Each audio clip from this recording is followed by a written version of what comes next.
पहला क्वेश्चन जो तुमने पूछा था उसमें स्टेटमेंट थी ना, तो जो स्टेटमेंट बी जो थी वो करेक्ट थी। क्या स्टेटमेंट बी थी कि जो एन टाइप हमारा सेमीकंडक्टर होता है, एन टाइप, उसमें क्या होता है, इलेक्ट्रॉन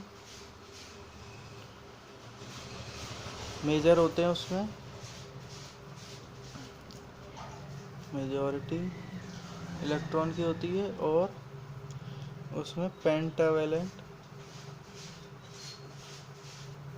इम्प्योरिटी मिलाई जाती है।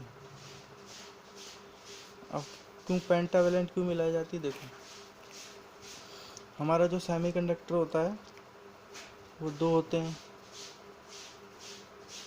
एक इंट्रिंसिक और एक एक्सट्रिंसिक सेमीकंडक्टर, ठीक है। अब एक्सट्रिंसिक के दो टाइप होते हैं, एक एन टाइप एक पी टाइप, ठीक है।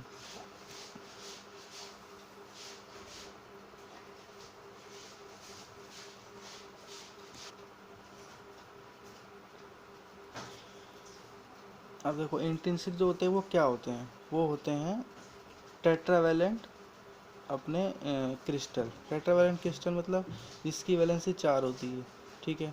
तो वैलेंसी 4 होगी, ठीक है, और वो क्या होगा, इंट्रिंसिक सेमीकंडक्टर होगा, ठीक है।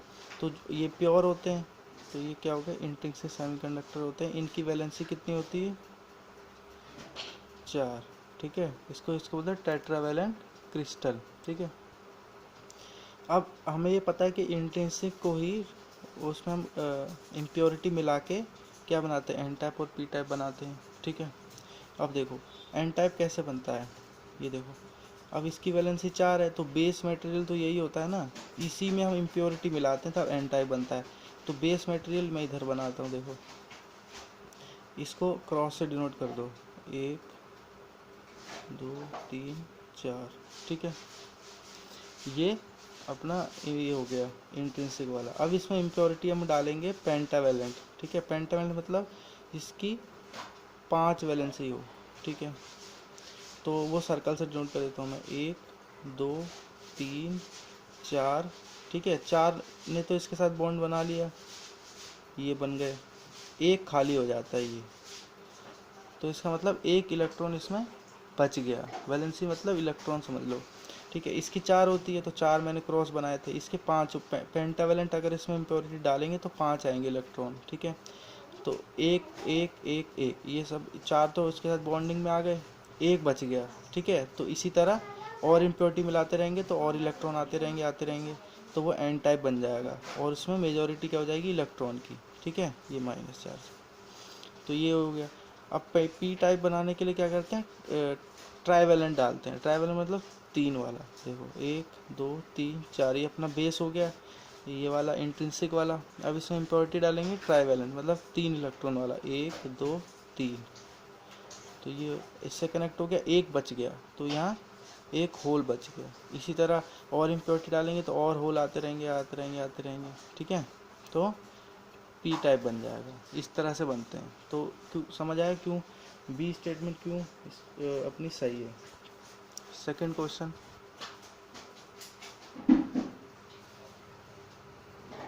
अब सेकंड क्वेश्चन जो था उसमें था रेक्टिफायर वाला, ठीक है, फ्रीक्वेंसी वाला। तो क्वेश्चन उसमें था कि इनपुट फ्रीक्वेंसी जो हमें मिल रही थी उसमें 50 हर्ट्ज थी, ठीक है। और पूछ रहा था when passing full wave rectifier तो फ्रीक्वेंसी क्या हो जाएगी, तो वहाँ 2 × 50 हो जा रहे थे, मतलब 100 हर्ट्ज ये फ्रीक्वेंसी हो, ये आंसर था तुम्हारा। और हाफ वेव में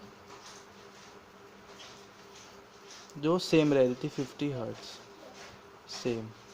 तो ऐसा क्यों होता है कि फुल वेव से जब पास करते हैं तो फ्रीक्वेंसी डबल हो जाती है और हाफ वेव से पास करेंगे तब सेम रह रही है। तो इसका मैं बताता हूँ क्यों होता है ऐसा,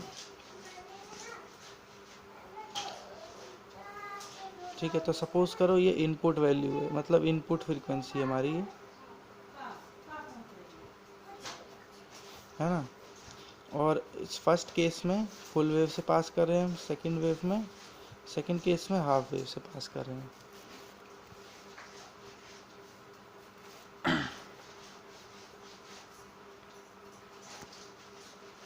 ठीक है। तो देखो, जब फुल वेव से हम पास करते हैं तुम्हें पता है कि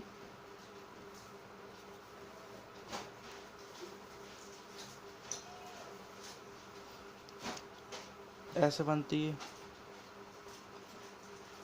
ठीक है। और जब हाफ वेव से पास करते हैं तो कैसे बनती है, ये एक में आएगी, सॉरी यहाँ तक ये से मिलाना है ऐसे, और यहाँ नहीं आएगी, फिर यहाँ से चालू, फिर यहाँ नहीं आएगी, ऐसे। तो देखो फ्रीक्वेंसी होती क्या है, एक साइकिल में लगा हुआ टाइम, ठीक है। तो सपोज करो ये यहाँ से यहाँ तक पहुँचती है टी टाइम में, ठीक है। तो ये टी टाइम हो गया इसका, यहाँ से यहाँ तक पहली साइकिल के लिए। तो पहली साइकिल में हम यहाँ पे देख रहे हैं, ठीक है। और यहाँ पे देखो टी टाइम के लिए यहाँ पे कितनी 2 साइकिल आ गई, देखो ये टाइम यहाँ से यहाँ सेम है, ये मैंने लाइन भी इसीलिए बनाई है ये। तो ये टी टाइम में यहाँ पे 2 साइकिल कंप्लीट हो रही है और यहाँ पे 1 साइकिल कंप्लीट हो रही है, ठीक है।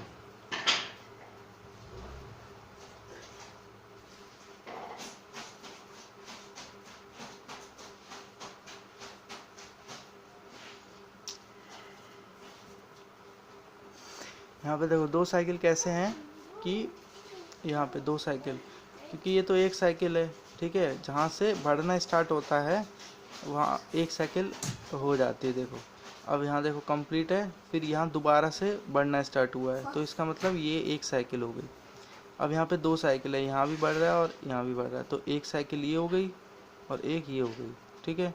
तो यहाँ उतने ही टाइम में 2 साइकिल कंप्लीट हो रही है, इसीलिए फ्रीक्वेंसी डबल हो गई, 2 साइकिल। और यहाँ पे देखो उतने टाइम में एक ही साइकिल है, ये टाइम तो था टी, इसमें एक ही साइकिल आई है, दोबारा ये कहीं बढ़ा नहीं है, यहाँ बढ़ाना स्टार्ट हुआ है, तो यहाँ पे साइकिल नहीं है, तो इसलिए यहाँ पे 1 साइकिल है। इसीलिए हाफ वेव में सेम रहती है फ्रीक्वेंसी और इसमें डबल हो जाती है, ठीक है। ये समझ आ गया होगा।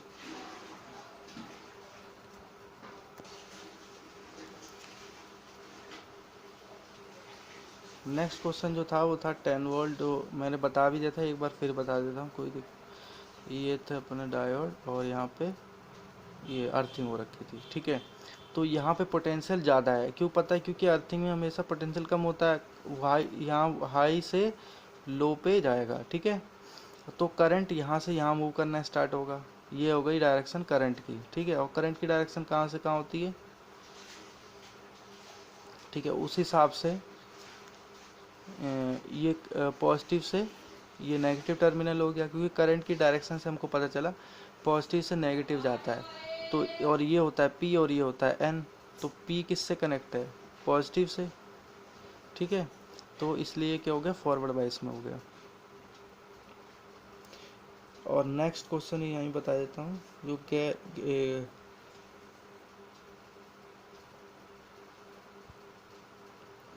ये जी से जो है आर्सेनाइड गैलियम आर्सेनाइड, ये यूज़ होता है किसमें, सोलर सेल बनाने में। तो क्यों यूज़ होता है, ठीक है।